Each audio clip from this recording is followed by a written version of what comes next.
hold my wrist, he's going to push one of my wrists in, one arm's going to stay in, one arm's going to stay out, and he's going to throw a triangle right off the bat.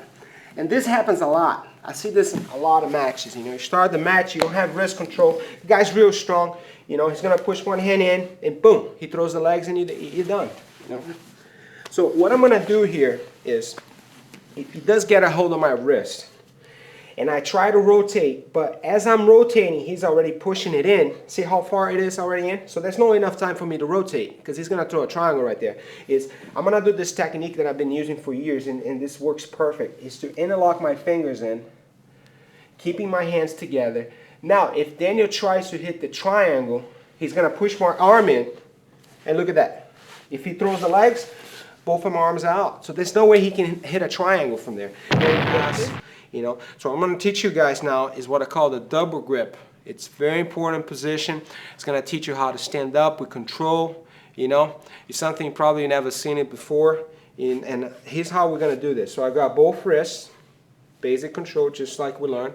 And what I'm going to do is, to do my double grip, is I'm going to pick one of the wrists. I'm going to slide my grip down to the forearm.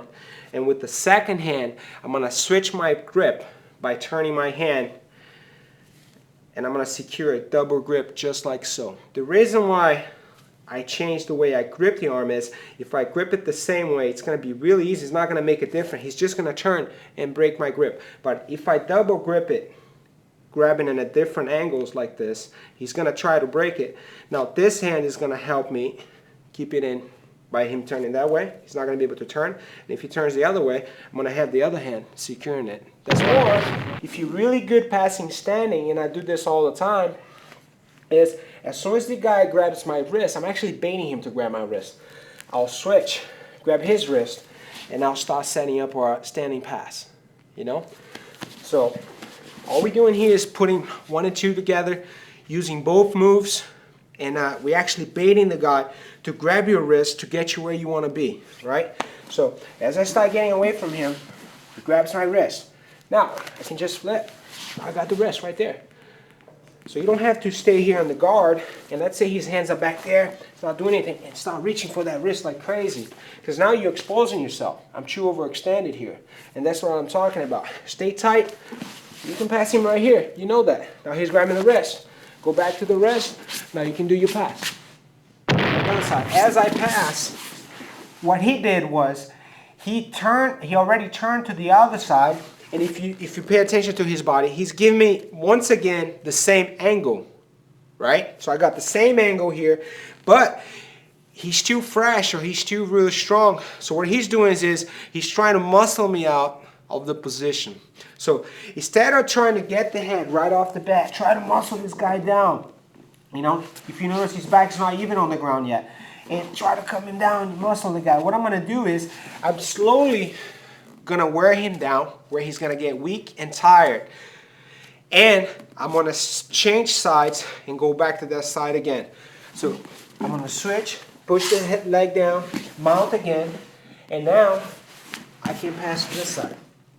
Now if you look a little bit closer, every time I pass, I try to get higher on him, try to put more pressure into him. And by doing that, not only I'm making him tired, because if he does the same thing to this side, he's going to have to turn. He's going to have to push really hard again. But now I'm ready to react again. And I'm ready to pass to the other side. Now, how many times can he do that in a match? You know, after a minute, the guy's dead tired. Draw. The reason being why I do this is I want him to have limited movement with this leg here, because I don't want him to escape away from me. Okay? Now, what I'm going to do is, once I establish this position, I want to lift my back leg to increase even more of the weight on top of this guy. Okay? So now it's even harder for him to move away. Right? So he's really trapped. He's not moving. I've got control. Now, I want you guys to pay attention to what I'm going to do with my leg. What I'm going to do is this. I'm going to move my knee below his knee, and I'm going to open my hips up, just like so. Look how I'm bringing my knee all the way down, but look how I'm moving my leg beyond his knee, all the way away from him, all the way to the ground. Now my chin is touching his chin, just like so.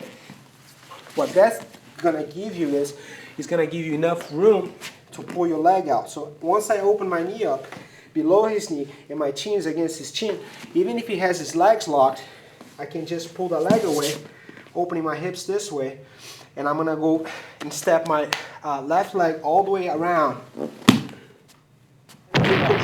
Now both legs up. You might seem like a weird position, but it's really hard for the bottom guy to move. And I've been doing this for a long time now. I came up with this move like 3 years ago. And Daniel, try to move a little bit for just him to see. Can't go anywhere, you know. See a lot of people trying to pass here with the hand on the shoulder. That was basics. Long time ago people used to pass like this. I never liked it, so I switched it around and I made it my own to come in on the hip. I feel like it's a lot tighter on the hip here, because now this is real tight. Everything is tight. He has no movement. If I stay here, I feel like he can move this leg much freely, you know. So I stay tight, and all I gotta do, don't try to throw the leg over like that. I want you to actually walk around and drop on the guy, going from the neck, going for his hips, going to side control. He's gonna try to move. So I break his guard, I got my hip control, I got my leg. All right. What I'm gonna do now is, the hand that was on the leg, I'm gonna reach out and grab him right around the ankle, just like so. And as soon as I grab it, I'm gonna step this leg back just a little bit, enough, because what I wanna do is, once I get a hold of his ankle, I wanna drop this ankle down. But if my leg is on the way, I cannot drop the ankle. That's why I'm moving the leg out of the way. So I move the leg back, drop the ankle. Now, as soon as I drop the ankle, this is going to give me the opportunity, just like I talked about. You want to trap this leg, so I'm going to shoot my leg over, drop this knee down. You know? Now, I'm in perfect position to pass him all the way to the other side. How am I going to do that? Look at his leg. His leg is trapped. So I go with my left hand, trap his leg, just like so. So I go with my grip, just like we did in the past. I'll lift the leg up. I'm going to start walking around. Go to my feet. Now I'm going to walk around. I'll get the side mount, just like so.